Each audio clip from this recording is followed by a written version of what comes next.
భారతదేశంలో సాధుర్ సుందర్ సింగ్ అని ఒక వ్యక్తి ఉండేవాడు. తెలుసా? దైవజనుడు. ఎంతమంది తెలుసు? చేతులు ఎత్తండి.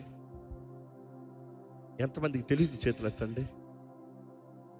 దయచేసి ఈరోజే వెళ్ళి ఆయన జీవిత చరిత్రను చదవండి. రక్తముతో నడిచిన పాదములన్నీ పేరున్నాయి.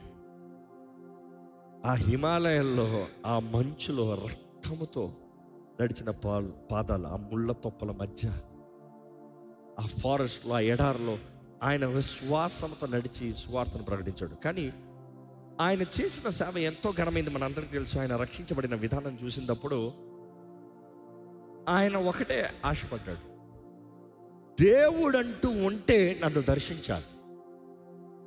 ఇన్ఫాక్ట్ దాని ముందుగా బైబిల్ని చింపేసిన వ్యక్తి, బైబిల్ని కాల్చేసిన వ్యక్తి, దేవుని దూషించిన వ్యక్తి, క్రైస్తవుల్ని హింసించిన వ్యక్తి. కానీ అటువంటి వ్యక్తి జీవితంలో ఒక పాయింట్కి వచ్చాడంట, దేవుడంటూ ఉంటే నాకు ఈరోజు కనబడాలి, నన్ను దర్శించాలి. లేకపోతే వాళ్ళ ఇంటి పక్కనే రైలు పట్టమందంట, ఆ తలపెట్టి నేను చచ్చిపోతా. ఈరోజు దేవుడు అంట. ఆయనకి తెలిసిన దేవుడి పేర్లు అన్నీ పిలిచాడు. ఇంకా అన్ని పిలిచిన తర్వాత చివరిలో యేసు పేరు పిలవలే.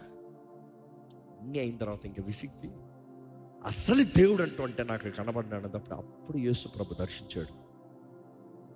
అప్పుడు తన జీవితంలో తను చేసిన నిర్ణయం, అప్పుడు తన జీవితంలో తన దేవుని చేతిలో సమర్పించుకుని ఎవరినైతే అసహించుకున్నాడో ఆయననే ప్రకటిస్తాం ప్రారంభించాడు. తన కుటుంబం అయితే ఏమాత్రం అంగీకరించలే. నేను యేసయ్యనే ప్రేమించుకుంటానంటే శరీరాశ, నేత్రాశ, జీవడంబం, 3 రకాల శోధం. ఇదిగో ధనం కలిగి ఉన్న అమ్మాయి ఉంది, మన సొంత అమ్మాయి ఉంది, పెళ్లి చేసుకో, ఇది ఇస్తానంటాడు మామ, అమ్మాయిని ఇస్తా అంటాడు, డబ్బులు ఇస్తా అంటాడు, ఆస్తిని ఇస్తా అంటాడు. No, I have decided to follow Jesus. నేను క్రీస్తు కొరకే బ్రతుకుతానంటే చివరికి వాళ్ళ అమ్మ దామ్మ ప్రేమతో పాలు ఇస్తున్నానమ్మా, చివరికి ఈ పాలు తాగెళ్ళు. ఆ పాల్లో విషం కలిపింది.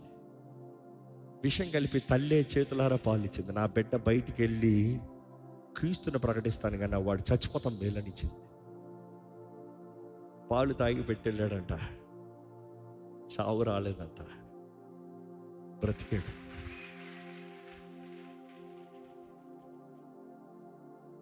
ఆయన జీవిత చరిత్రలో ఆయన గురించి రాయబడిన విషయాలు, మనుషులు ఇచ్చిన సాక్ష్యములు. ఆయన చెప్పుకుంటాం కాదు, మనుషులు ఇచ్చిన సాక్ష్యములు.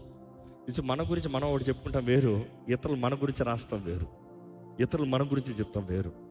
మన జీవితంలో దేవుడు చేసిన కార్యాలు వారు చూసి ముందు తర్వాత చూసి చెప్తాం వేరు. Such a great man of God. నేను చెప్పదలుచుకుంది ఒకటే, తను ఆశపడ్డాడు దేవుడు అంటూ ఉంటాడు. నేను తెలుసుకోలేసి ద డిజైర్